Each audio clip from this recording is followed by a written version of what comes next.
Herkese yeniden merhaba. Daha önce eğitim yaklaşımları ile ilgili bir video çekeceğimi duyurmuştum. Ama birkaç eğitim yaklaşımını tek bir videoda sığdırma gibi bir planım vardı. Ama PYP eğitimi bütün videoyu kapladı. Daha önce bununla ilgili bir geçmişim de olduğu için anlata bitiremedim. Kısaca PYP eğitimi nedir? Şöyle çok sıkmadan bahsetmek istiyorum ve ben bu eğitimi çocuklarla nasıl uyguladım, ne kadar uygulayabildim bunlardan bahsedeceğim. Bir örnek plan üzerinden gideceğim. Görsellerle de desteklemeye çalışacağım. Hemen videoya geçelim.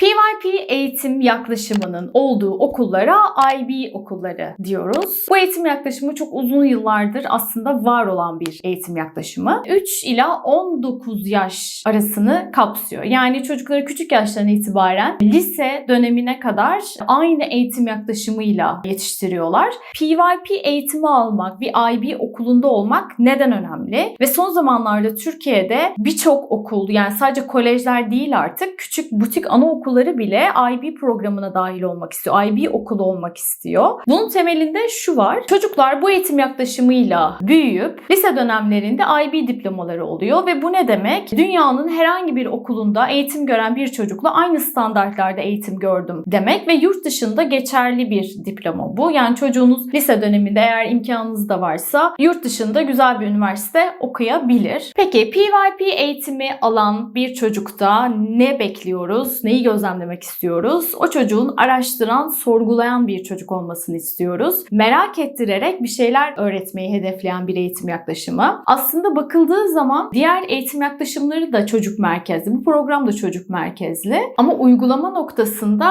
ciddi farklar var. Şimdi birazdan anlatacağım şeylerde de bunu göreceksiniz. Son çalıştığım kurum 2018 yılında IB okulu olmak istedi. Bu kapsamda PYP eğitimi alan tek öğretmen ben seçildim. 20 saatlik bir eğitim gördüm bununla ilgili ve bir sertifika aldım. Bu tarz şeyleri de çok sevdiğim için aslında çok hoşuma gitti bu durum ama işler beklediğim gibi olmadı. Oraya da geleceğim. O seminerden kazandığım şeyler bu tarz IB kitapları, öğrenen profil, öğrenme topluluğu gibi böyle birçok kaynağı var. O kaynakları edindim. Örnek planlardan alabildim. Ama burada oturup o kitapların içinde yazan işte PYP nedir, şöyle midir, böyle midir yerini örneklerle açıklamak ve bunu yapan ve yaşayan biri olarak bu deneyimlerimi sunmak benim izlerken daha çok hoşuma giden bir durum. Mutlaka sizin için de öyledir. Bu programın içinde bazı profillerden bahsediliyor. Şimdi o profilleri size tek tek saymayacağım. Ama şöyle örneklendirebilirim. İşte başta da söylediğim araştıran, sorgulayan, düşünen, iletişim kuran, dönüşümlü düşünen, riski göze alan gibi maddeler var. Bu maddelerin içerikleri var. Örneğin şöyle açıklayayım size. Riski göze alan diye bir profilimiz var. Yani çocuktan beklentilerimiz aslında bu profiller. Peki riski göze almak ne demek? Şöyle düşünün, öğle yemeğindeyiz ve o gün öğle yemeğinde bamya var ve çocuk daha önce hiç bamya yememiş. PYP eğitimine göre çocuğun o bamyanın tadına bakma sürecini bile gözlemliyoruz ve bu noktada eğer baktıysa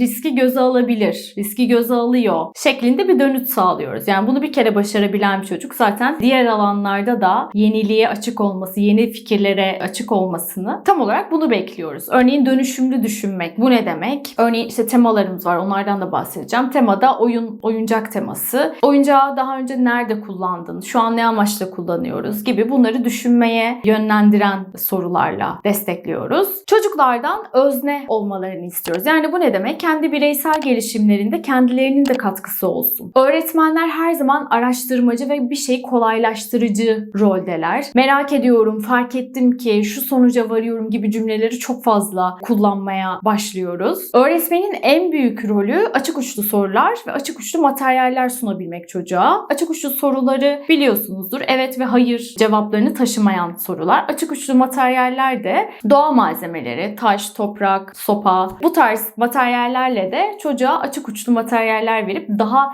farklı nasıl şeyler elde edebilirsin? Yani yaratıcılıklarını destekliyoruz bu noktada. Geleneksel eğitim yaklaşımımızda ne vardır? Öğretmen işte çıkar, bir kararını açıklar ve çocuklar da o karara uygun bir şeyler yapar değil mi? PYP eğitimi eğitiminde de tam tersi. Çocuklarla birlikte bir karar almak, çocukları olayın içine tamamen dahil edebilmek çok önemli. Biraz önce gösterdiğim kitapların içinde, yani birçoğunun içinde uzaklaş ve yakınlaş tabloları var. Yani o eski eğitim sistemimizden biz uzaklaştırıp daha iyi nasıl çocuk merkezli olabiliriz? Bununla ilgili birçok tablosu var. İnternet üzerinden de ulaşabilirsiniz diye düşünüyorum bu tarz dokümanlara. Orada da net bir şekilde görürsünüz eğer bu konunun ciddi meraklısıysanız.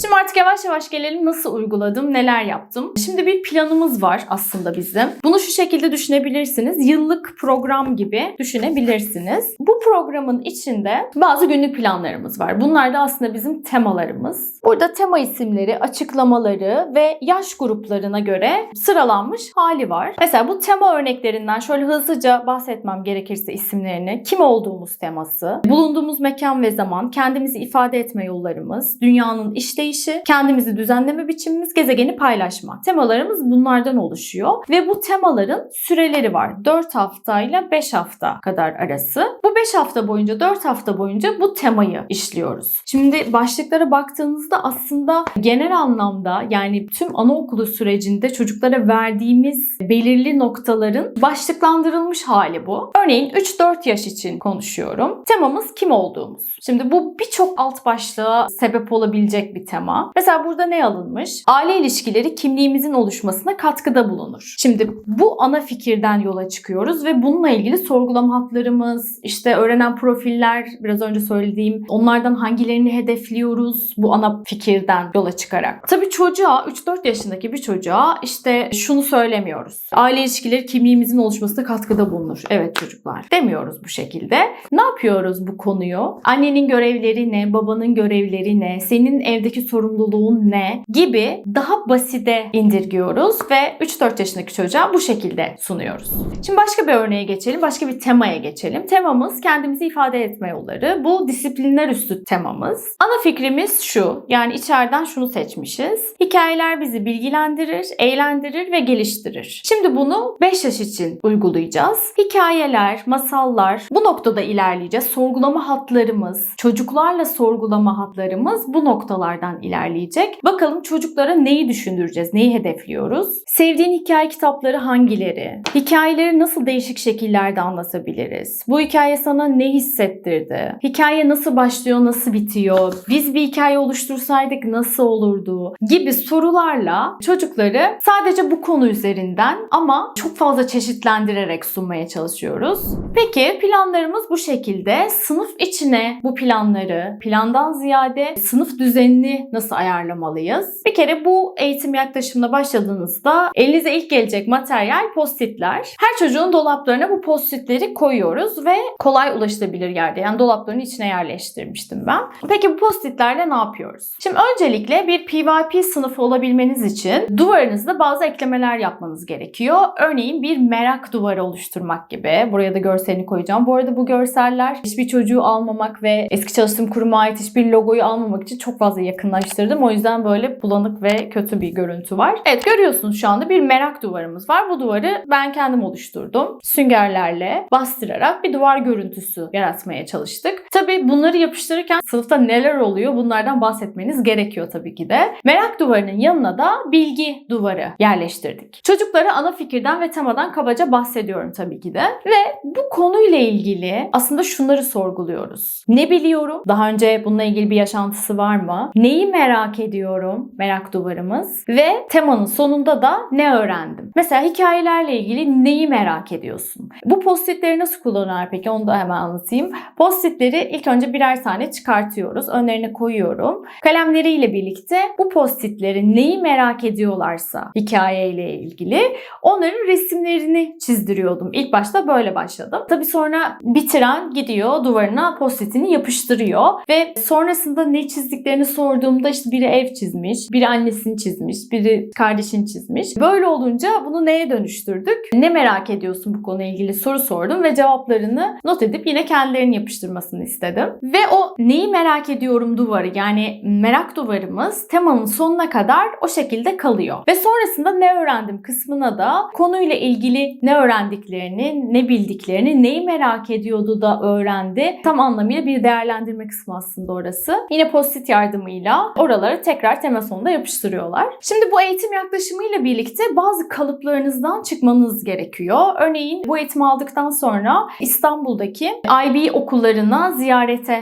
gittik. Şimdi ismini vermeyeyim. Bir okula girdik ve okul tam anlamıyla bir kaostu benim için. Çünkü ben oraya çok düzenli, işte panolarda resimler böyle hani santim santim asılı. Masalar çok düzenli. Bir masa şöyle kaysa hemen gider onu düzeltirim yani. Böyle bir ortamdan karman çorman bir sınıfa düştük. Ve şöyle bir tablo gördüğümü hatırlıyorum. Çocuğun çorabı yok. Çıkarmış çorabını, atmış bir yere. Bir ayakkabısının teki ayağında, diğerini bulamıyor. Haberi yok diğerinden. Ve bunu mesela dayanamadım. Öğretmenine sordum. O kendi bulur, yani kendi halleder gibi bir tavırla karşılaştım. Baktığınızda bu çok güzel. Ama bu zamana kadar gelmiş bir düzen içerisinde ve biz 2. dönemden sonra bu eğitim yaklaşımına geçmiştik. Şimdi böyle bir düzene geçiş yapmak demek öğretmen kaybetti. Çorabını öğretmen kaybetti. Ayakkabısını da öğretmen kaybetti olacak. O yüzden buna pek hazır değildik. Ama o kadar olmasa da sınıfta neler yaptım? Örneğin her çocuk masada bir etkinlik yapmak zorunda değil. Masada rahat edemiyor olabilir. Yere minderler attım. Minderlerin üzerinde veya yerde, halıda etkinliklerini tamamlamaya çalıştılar. Bu tarz yer değişikliklerine hem sizin hem de çocukların açık olması gerekiyor. Ve bu eğitimin açıkçası en sevdiğim yanı çok fazla proje tabanlı olması. Yani tema sonlarında mutlaka bir proje ekliyorduk. Örneğin oyun ve oyuncaklarla ilgili bir ana fikrimiz vardı.